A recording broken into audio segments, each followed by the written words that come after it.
Thank you very much, Anastasia. Anastasia works with Eurasian Resources Group, but today she's joining us as a representative of a resource project, which is a collaboration between many companies. And so, Anastasia, you know, the floor is yours. You tell us about this wonderful project. I think it's fantastic to see such a collaboration between different participants. So I'll just stop talking and over to you. Thank you. Yeah. Thanks, Anna, for the intro and for the presentation. So, I'm Anastasia Guskova. I'm Head of Sustainability and Transformation in ERG. And as ERG, we're one of the founders of a resource project. And I think we can go right away to the next slide, where we speak about the principles of this collaboration and the companies that stand behind this work. So the founders of this work are ERG, Glencore, CMOC. Umicore joined us at the early days of Project Resource, and then through the process, we get a significant engagement from the industry. So we were joined by Tesla, Johnson Matthey, Norilsk Nickel, and Responsible Minerals Initiative and Cobalt Institute in various capacities. And these are only the public participants. We are also the ones that participated in our press release last year. But also there are quite a few other companies from the battery supply chain that help us to develop the work and develop the project itself. And I think that's one of the major principles of our work. This is a solution created by the industry and for the industry. And I know many other solutions use this phrase here and there, but this is a truly industry initiative. It's co-developed by more than 20 companies. We designed the solution and tested it together with the industry, and that was at the core of the solution from the day one, essentially.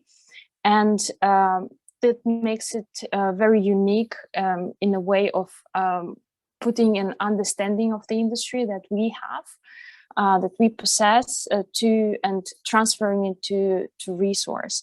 So making sure that the solution is actually giving companies the flexibility, companies in the supply chain, the flexibility that they need, and understands the complexity of the supply chain and all of the various relationships that exist there.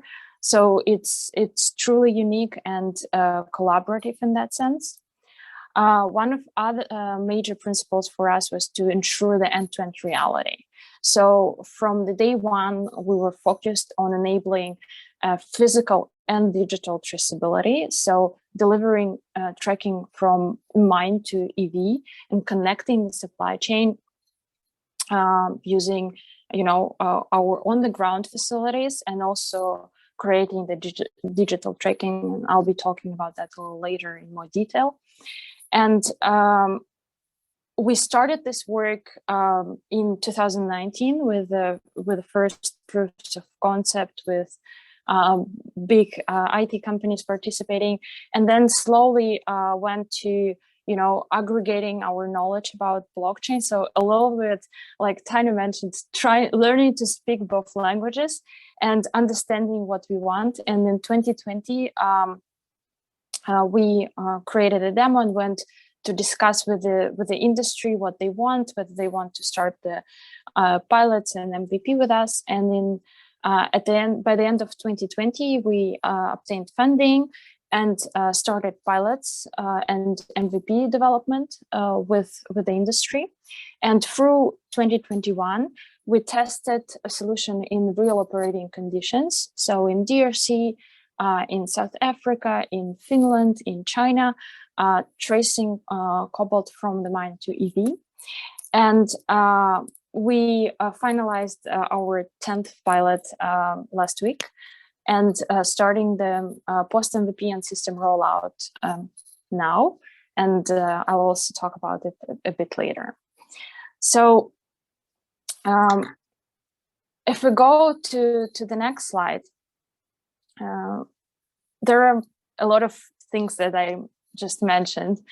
But the vision that we have for the solution and for our work is to ensure that all sustainability parameters of the battery are can be found in one place.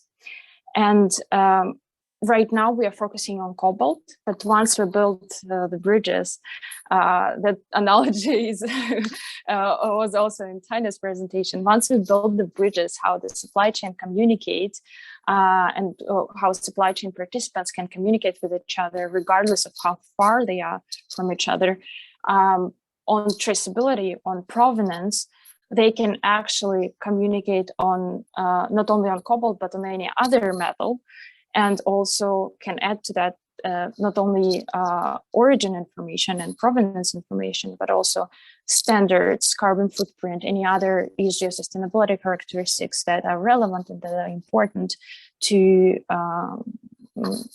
supply chain participants. So to your clients, to clients of your clients, or to you being at the end or closer to the end of the supply chain. So our vision is to have this is like super simplified view of the dashboard that we have, so that you have a multi-metal platform where you can not only know and trace the origin, but also know the recyclability of the content of how much recycled content you have, what standards were used at every site that is participant of your supply chain, what is the carbon footprint, like are they IRMA or ICMM compliant, etc., etc. So it's truly powerful in terms of this, using the bridges that we built with traceability to communicate your sustainability performance across the supply chain.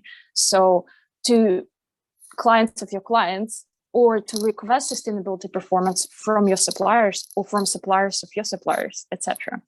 Of course, we are focusing on the major metals. You can trace everything, and it's not, it's just not fit for purpose to trace everything. But for the hot areas, for the most relevant metals, it's very important. And since for our work, we met and discussed a lot with users at the end of the supply chain, with the responsible sourcing teams of OEMs, let's say, and they are overwhelmed by the number of documents that they have to request from, like tier 2, tier 3 suppliers, or that they have to use secondary data all of the time for carbon footprint, in the metals where it's relevant, for example, in nickel, where it's super relevant, right?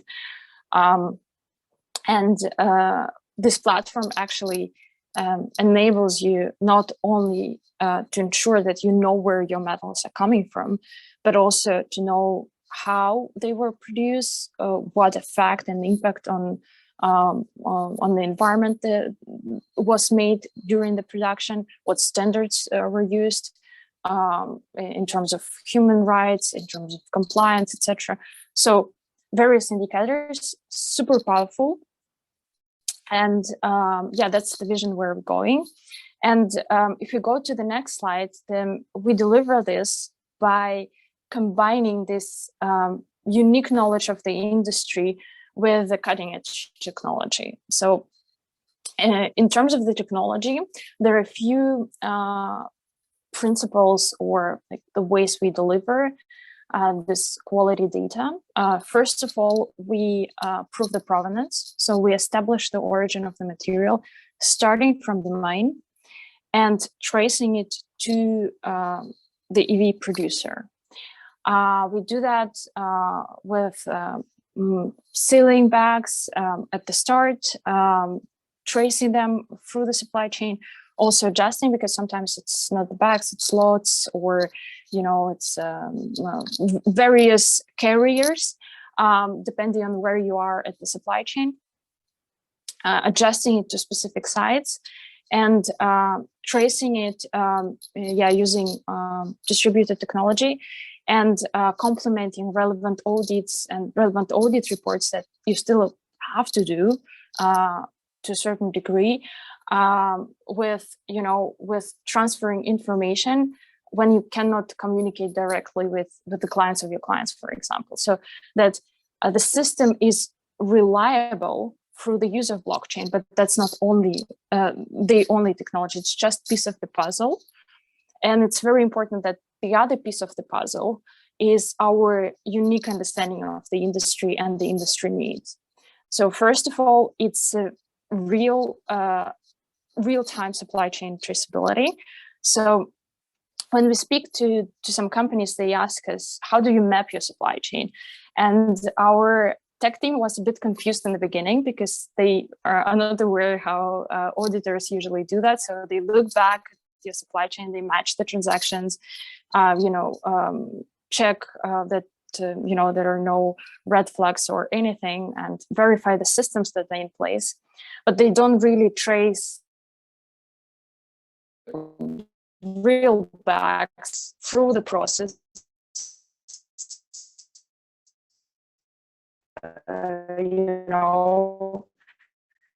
As they move from place A to place B right now.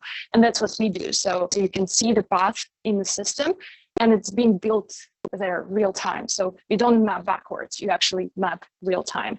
And that's very powerful and additional time travel.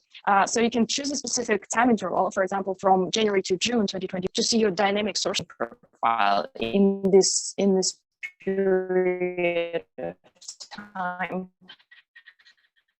which is very helpful, of course, for the industry players. But additional to that, we use all accepted industry frameworks, right? So we don't push any standards on. I think there is some problem. Tanya, do you hear me well? There are some messages that yes, there is some delay, yes, but I could hear you mostly. There was a little bit of, but I pretty much heard everything. I don't think there is a need to repeat, but maybe just to slow down. Maybe I try to connect with Wi-Fi. Just give me maybe 10 seconds. I'll adjust, reconnect. Okay, sure. We're here. Thank you, everybody, for your patience as we're connecting the whole world to talk about blockchain and mining industry. It'd be great to hear where people are joining from. Give us some exotic destinations.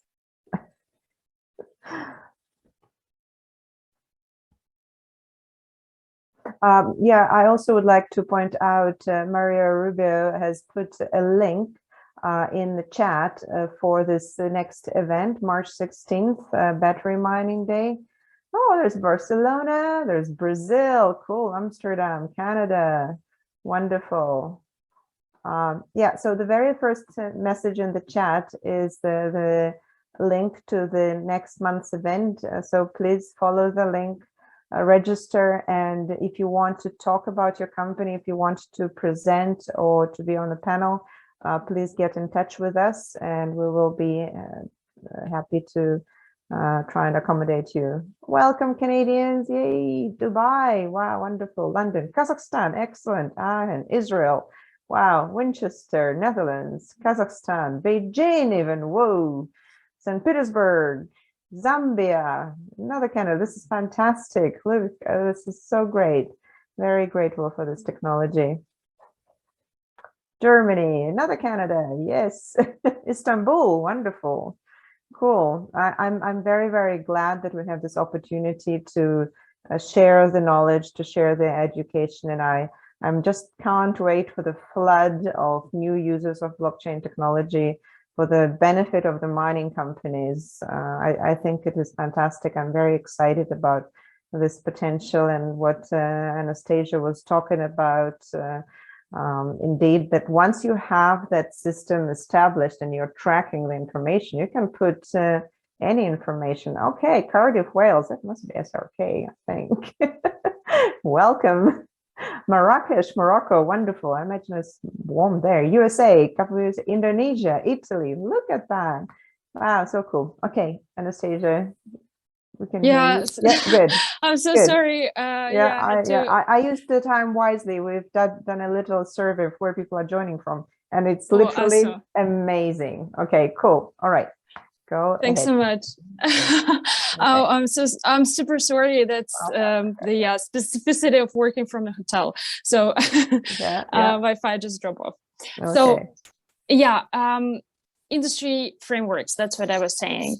We don't really push anything on the industry. So we know that everyone is using their own, not their own, but the standards that are more relevant for their region or for their, for their clients, etc. So we don't push specific auditor, we don't push specific framework. We are open to that, and we provide you essentially the bridge that you can use to communicate your sustainability performance, and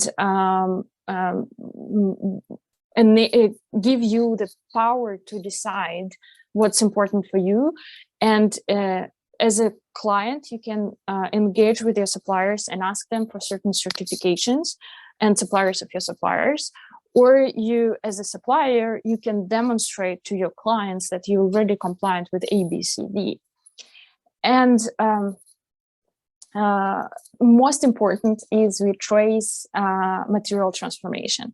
So with cobalt, and I'm sure you've heard that already on previous webinars, it's not a diamond. You cannot really trace the molecules of cobalt that ensure that specifically this molecule came from Glencore mine, from metal coal, ERG site. So, well, unless you do the tolling, but it's almost impossible. And but to get as close to molecular traceability as possible, we do a very detailed mass balancing. And we spend a lot of time and a lot of effort together with our midstream partners. That's a big thank you goes to them on trying to figure out how to adjust to every site specifics, how to enable, this traceability and ensure that it's reliable enough, that the intervals, because it's a production, it's continuous production process. So there is still some interval in terms of details, so you cannot be super specific to a gram, but those intervals should be reliable enough to ensure that you can trace to the reality, to the molecules as close as possible. But of course, no, I see the questions. No, of course you cannot trace the molecules, but you trace it as close as possible with certain intervals based on input and output, and matching those and adjusting to the yields and adjusting to the internal systems that you have. So, but yeah, of course, it's approximation, but it's an approximation that's done as close as possible.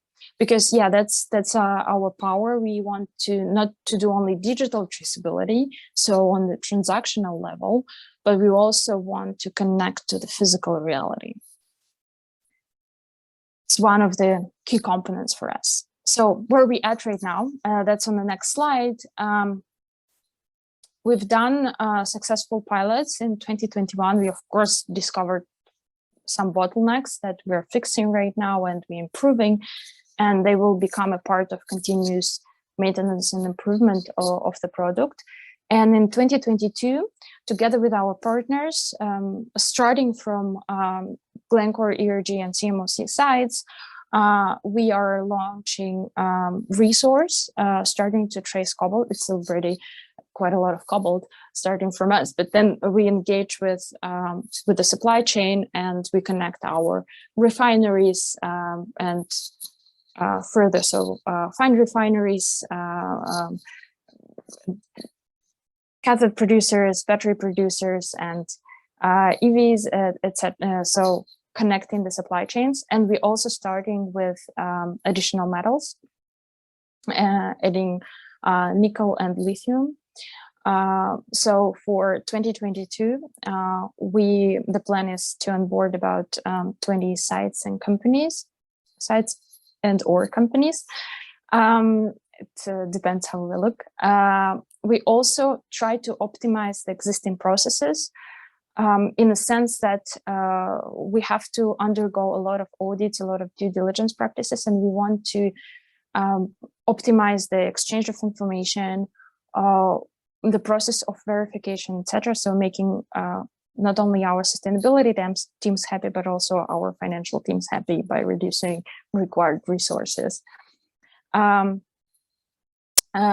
terms of interoperability, that's very critical at this stage of the development. You've seen at Tanya's presentation that there are so many companies doing traceability right now or testing their own systems, and it's very important to ensure that end users, so EV producers or battery producers or their clients, they can be comfortable regardless of what traceability solutions the supply chain is using. So we as the industry, we need to work with other solutions. We need to ensure that we can collaborate and exchange data and deliver this battery passport or this traceability information, regardless of like where the information is coming from, and we're embedding it in our architecture. So yeah, I think that for us it's one of the key components, especially because again we work with quite a few battery producers and they source from various locations. So if for some reason they source from the companies that chose other traceability providers, we need to ensure that we can combine the data and provide traceable and reliable information to them, that you don't need to go to 25 systems and check 25 screens, etc. So usability is a big factor here. And yeah, we work closely with Global Battery Alliance, where we as ERG is a co-founder, but Umicore, Glencore are big participants, Tesla is a big participant, etc. So it's all connected. Yeah, and the last slide is about joining us. We are open, we're inclusive. It's very critical for us to allow anyone to join. So we really want other companies to participate and hear their opinion. And of course, our partners get first chance to onboard. If you're interested, please reach out. I know Tanya told me like 20 minutes is the optimum time to speak. That's about it.